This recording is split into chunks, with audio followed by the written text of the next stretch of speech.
A very common issue that people are faced with is trying to keep the dog out of certain areas in the house. Here's Stanley. He's a great Wheaten Terrier. However, he loves nothing more than to get under people's feet in the kitchen, especially when you're trying to make the dinner. Here I'm going to demonstrate to you a very simple way of showing your dog exactly where it is and where it isn't allowed. To Stanley's owners, it seems like either he doesn't know exactly where he's allowed or he doesn't care. I'd suggest it actually is a little bit of both. So if this is the line where you don't want the dog to go into the kitchen, the dog can't really see exactly where it is. We have it in our own minds as to where we think it is. But to make it really clear to the dog, all we're going to do is put down some sticky tape.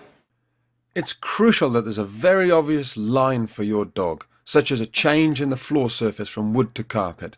If there isn't, you need to make a clear dividing line using tape. Don't worry, it doesn't have to be forever. All we're going to do is kind of encourage him to come in.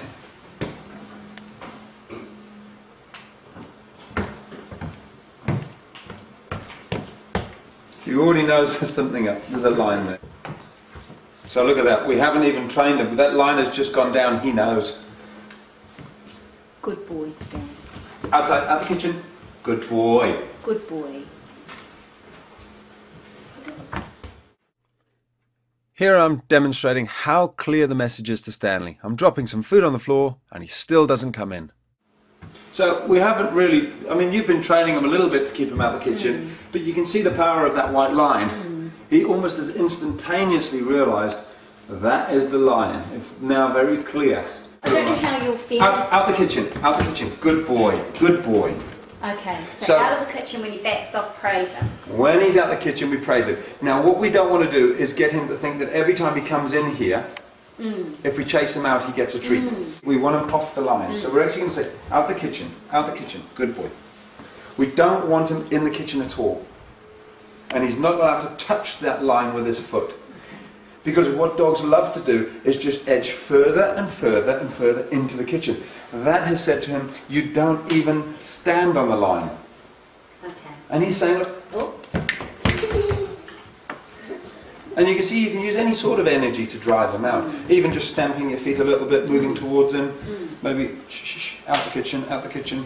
Are you making sure you don't look at him, or are you looking I'm not looking at him now to invite him in. Right. If you look at him, you invite him. So I'm deliberately ignoring him.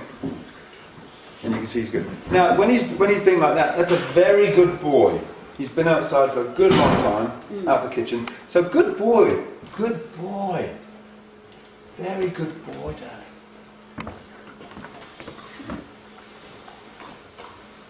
A little bit further. Using this calm, consistent method, it'll take only a little time before your dog, like Stanley, will get the message and understand which side of the line that he's allowed on. As with any training, it'll have maximum effect only if your dog listens to you because you're the pack leader and you've already implemented the 5 golden rules that are shown in the first section of the members site. If you aren't a member yet, then hopefully this will give you a clearer idea of how to communicate to your dog and how willing they are to listen to you when they respect all your decisions.